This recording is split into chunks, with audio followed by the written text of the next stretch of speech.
أعوذ بالله من الشيطان الرجيم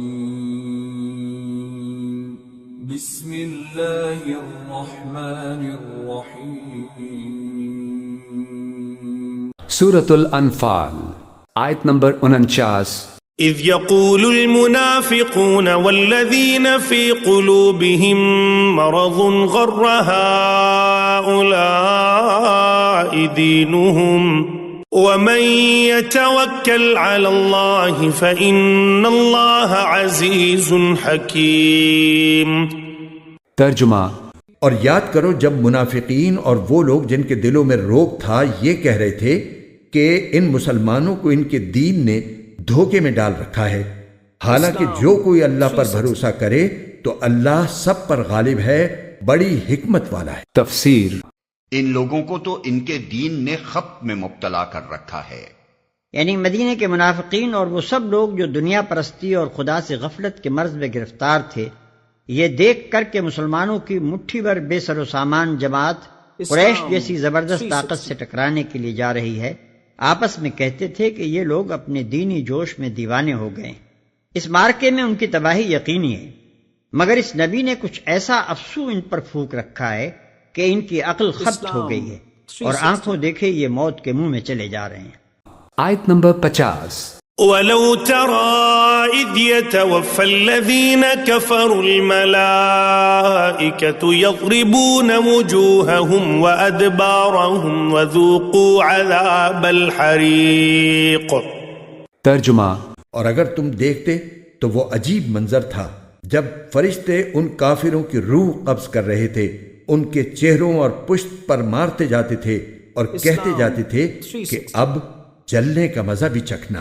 تفسیر: وَلَوْ تَرَىٰ يَتَوَفَّى الَّذِينَ كَفَرُوا الْمَلَائِكَةُ، اور کاش تم دیکھ سکتے جب کہ قبض کرتے ہیں فرشتے ان کافروں کو، ان کی جانوں کو، یضربون وجوہہم، ان کے چہروں پر ضرب لگاتے ہوئے، وادبارہم، اور ان کی پیٹھوں پر، وذوقوا عذاب الحریق، اور کہتے اب چکھو جلنے کا عذاب.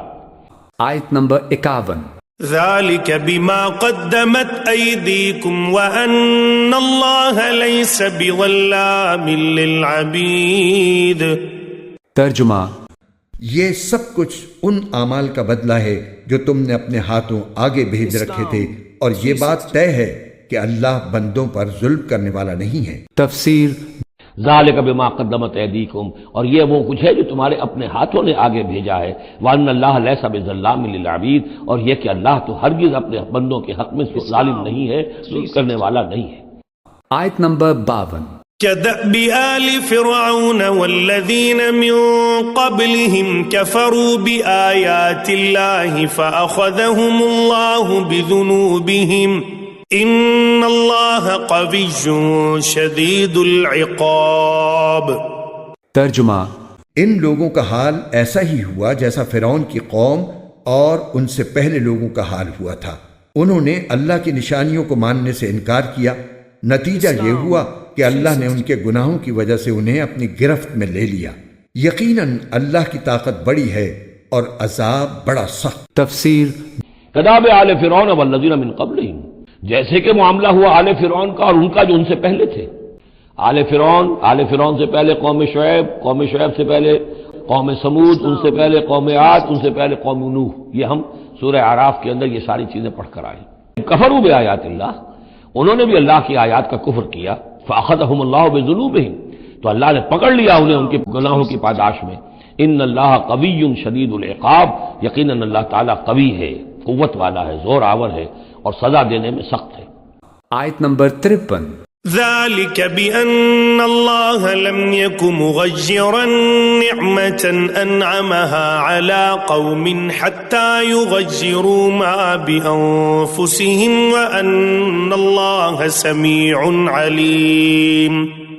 ترجمہ: یہ سب کچھ اس لیے ہوا کہ اللہ کا دستور یہ ہے کہ اس نے جو نعمت کسی قوم کو دی ہو اسے اس وقت تک بدلنا گوارا نہیں کرتا جب تک وہ لوگ خود اپنی حالت تبدیل نہ کر لیں، اور اللہ ہر بات سنتا، سب کچھ جانتا ہے. تفسیر: یعنی اللہ تعالیٰ اپنی نعمتوں کو عذاب سے اسی وقت بدلتا ہے جب کوئی قوم اپنی حالت کو خود بدل لیتی ہے.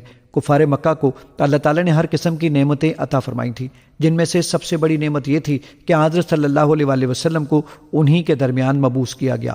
اگر وہ اس وقت ضد سے کام لینے کے بجائے حق طلبی اور انصاف سے کام لیتے تو ان کے لیے اسلام قبول کرنا کچھ مشکل نہیں تھا، لیکن انہوں نے اس نعمت کی ناشکری کر کے اور ضد سے کام لے کر اپنی حالت کو بدل لیا اور ہٹ دھرمی کی وجہ سے اسلام قبول کرنے کو اپنے وقار کا مسئلہ بنا لیا، جس سے حق کو قبول کرنا ان کے لیے مشکل ہو گیا۔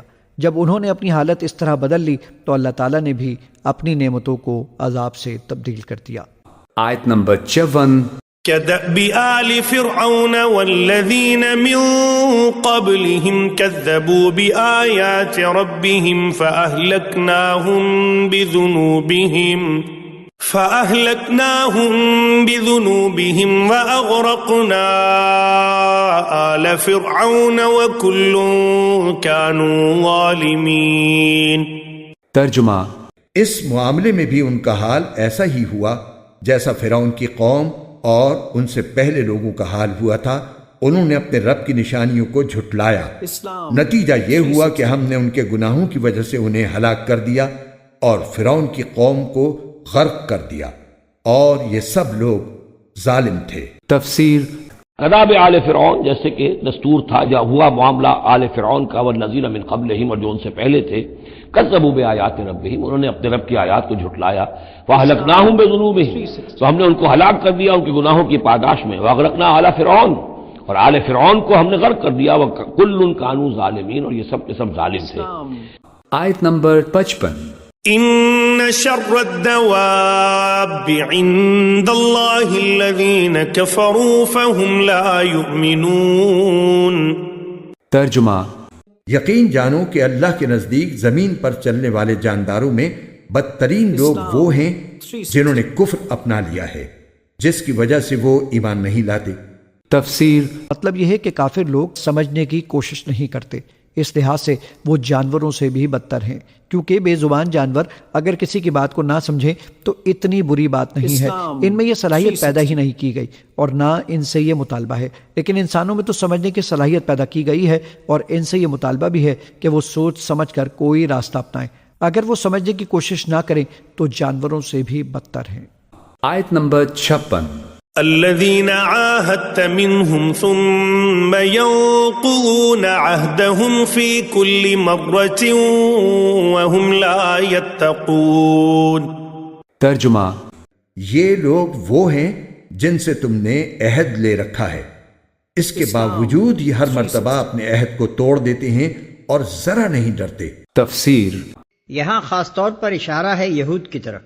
نبی صلی اللہ علیہ وسلم نے مدینہ طیبہ میں تشریف لانے کے بعد سب سے پہلے انہی کے ساتھ حسن جوار اور باہمی تعاون و مددگاری کا معاہدہ کیا تھا، اور اپنی حد تک پوری کوشش کی تھی کہ ان سے خوشگوار تعلقات قائم رہیں۔